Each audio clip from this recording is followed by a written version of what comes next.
Actualmente, el MacBook Air es reconocido como la laptop más compacta y económica de Apple. Pero cuando salió por primera vez en 2008, era una de las más caras, con un precio inicial de $1,800. Y si lo actualizas al disco duro de estado sólido, costaba $3,100, que hoy serían más de $4,500. A ese precio, se esperaría que el Air fuera la laptop más potente y completa de Apple, pero no lo era ni de cerca. A diferencia del MacBook mucho más barato de $1,100, al Air le faltaba una unidad óptica, un puerto Firewire y un puerto Ethernet. También tenía menos potencia de procesamiento y almacenamiento. Entonces, ¿por qué alguien pagaría más por menos? Aunque tenía menos puertos y potencia, también tenía menos peso y grosor, convirtiéndolo en el portátil Mac más portátil de todos los tiempos y el más delgado del mundo. Steve Jobs mostró famosamente su pequeño tamaño cuando subió al escenario y sacó el MacBook Air de un sobre Manila. Cabe destacar que, en aquel entonces, los MacBooks siempre superaban una pulgada de grosor. Así que ver uno que tenía 0.16 pulgadas en su punto más delgado fue impactante. Podrías suponer que todos los que vieron el MacBook Air en 2008 quedaron impresionados. Pero la realidad fue bastante diferente. Un gran grupo de personas sentía que Apple cometía un error, similar al cometido con el Power Mac G4 Cube, una computadora de escritorio en versión miniatura del Power Mac G4 4, lanzada en el año 2000. Apple había hecho compromisos similares a los del MacBook Air para hacer el producto más pequeño. Por ejemplo, tenía un procesador más lento, sin ranuras de expansión internas, una tarjeta gráfica de gama baja y sin conector de audio. Al igual que el MacBook Air, el G4 Cube costaba $1,800, lo cual era más alto que el Power Mac G4 más potente y expandible. El G4 Cube sufrió de bajas ventas y finalmente fue descontinuado después de solo un año, ya que los clientes no estaban dispuestos a pagar más por menos.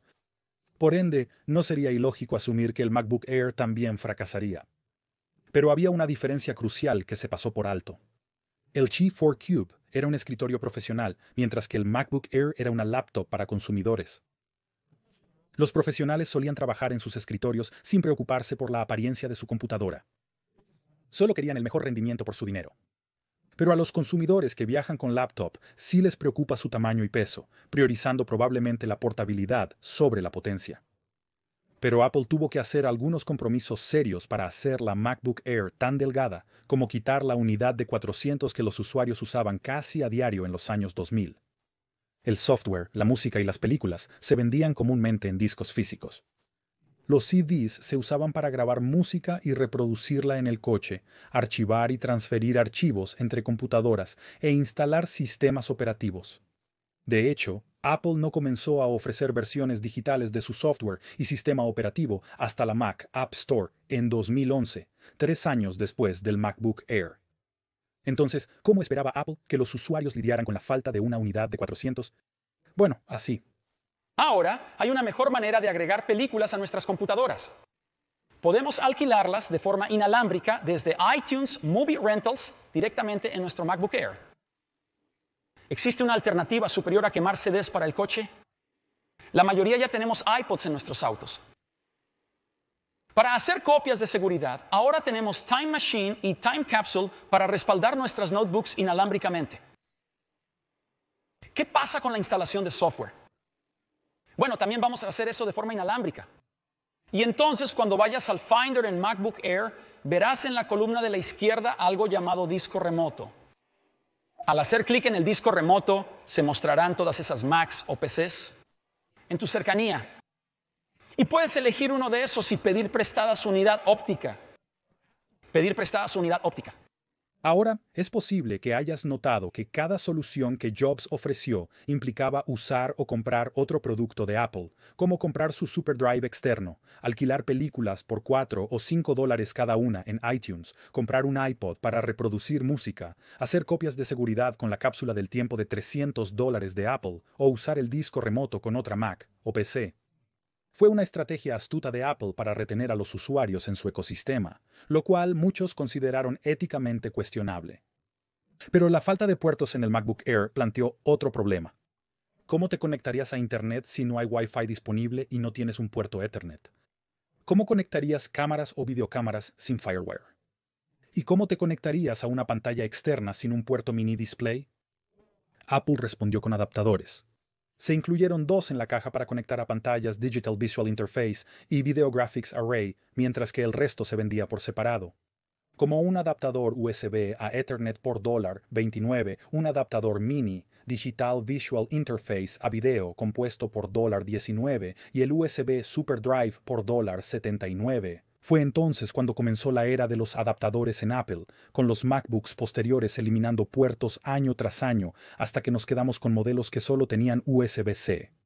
Afortunadamente, Apple revirtió algunas decisiones al volver a agregar ranuras para tarjetas SD, puertos HDMI y Ethernet a algunos Macs.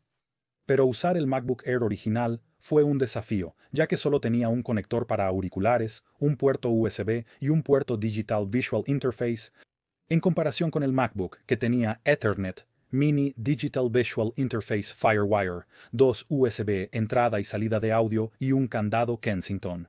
Estaba claro que los usuarios probablemente sentirían cierta frustración al cambiar al MacBook Air. A pesar de sus desventajas, el Air se vendió bien debido a sus características innovadoras y adelantadas a su época, como por ejemplo su diseño unibody, que utilizaba una nueva técnica de fabricación que reducía las partes en más del 50% al integrarlas en una sola pieza de aluminio, mejorando la calidad, durabilidad y reciclabilidad del MacBook. Actualmente la construcción unibody es empleada por todas las Mac de Apple y también por laptops PC de Dell y HP. El MacBook Air fue la primera laptop con gestos multitáctiles que Apple adaptó del iPhone, como desplazamiento, rotación y zoom con 2 dedos. No solo se trasladaron al resto de la línea Mac, sino que las laptops PC también comenzaron a utilizar gestos multitáctiles. Y la unidad de estado sólido opcional puede haber sido una actualización loca, ya que costaba $1,300, pero fue la primera Mac en ofrecer un SSD en absoluto, que ahora se usa en prácticamente todas las Mac y PC modernas. Gracias a la innovación y el compromiso, Apple logró crear una laptop ultra delgada y portátil, única en su tipo, en el mercado. Y aunque su precio era probablemente muy alto y su rendimiento muy bajo, esos problemas se resolverían con el tiempo. Como con la primera gran actualización que llegó 2 años después, en 2010, cuando Apple reveló un Air rediseñado con una pantalla de 13.3 pulgadas de mayor resolución a 1440 x 900, que tenía más píxeles que en el MacBook Pro de 15 pulgadas. Su velocidad de procesamiento no cambió, pero su rendimiento gráfico mejoró un poco. Apple estandarizó por primera vez la unidad de estado sólido, lo que proporcionó un tiempo de despertar, velocidades de lectura y escritura, arranque y lanzamiento de aplicaciones más rápidos, mejor durabilidad y fiabilidad, reducciones del 90% en tamaño y peso, y operación de disco silenciosa. Ten en cuenta, estos eran beneficios que habrían costado $1,300 adicionales solo 2 años antes. Apple también mejoró la duración de la batería del Air de 5 a 7 horas y redujo su peso ligeramente de 3 libras a 2.9. Pero la revelación más emocionante fue el nuevo modelo de 11 pulgadas, que era aún más ligero con 2.3 libras y más asequible. Con solo $999, el MacBook Air pasó de ser uno de los portátiles más caros de Apple a uno de los más baratos. Y Jobs dejó claro cuán en serio Apple tomó el Air, diciendo: "Vemos estos realmente como la próxima generación de MacBooks. Creemos que todos los portátiles serán así algún día y vale la pena discutir lo que Jobs quiso decir con eso. Porque justo un año antes, en 2009, algo llamado netbooks estaban explotando en popularidad, capturando el 20% de todo el mercado de computadoras portátiles. La novedad en computadoras portátiles es el netbook.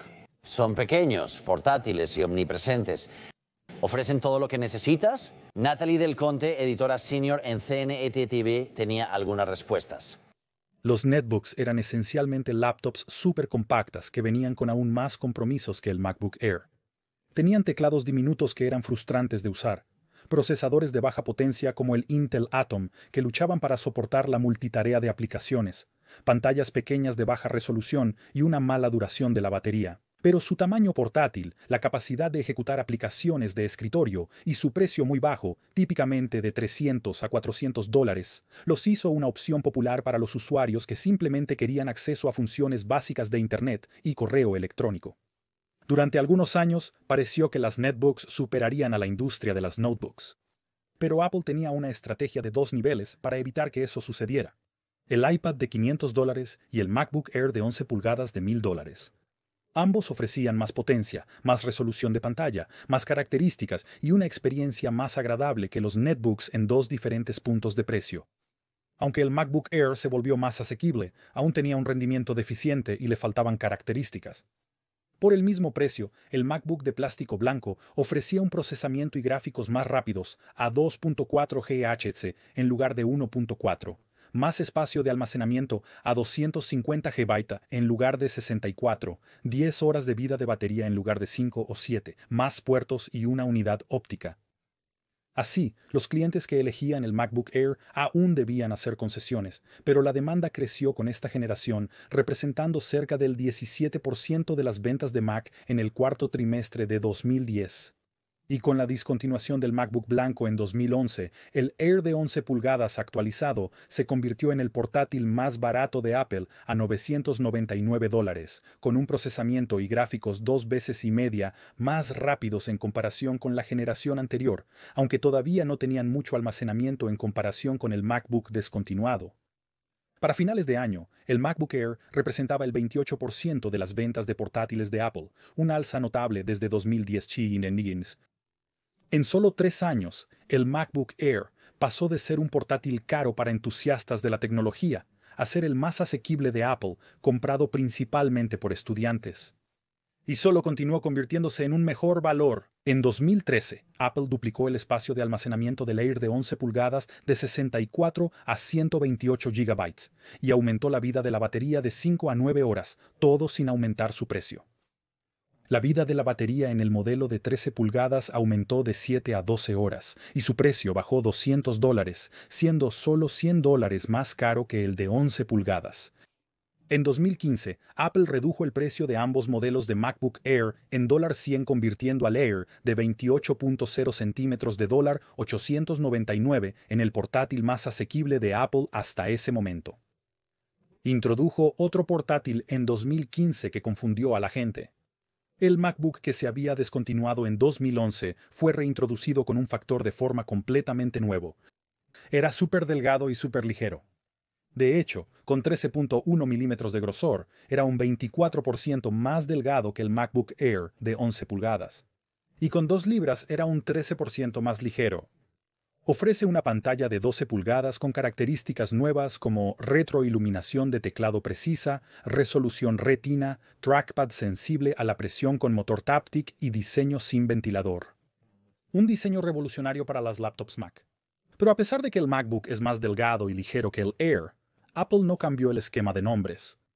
Y un año después, en 2016, Apple dejó de fabricar completamente el Air de 11 pulgadas, haciendo que el Air de 13 pulgadas de $1,000 sea el último modelo restante, que en 2018 recibió una gran actualización, añadiendo todas las características previamente exclusivas del MacBook de $1,300.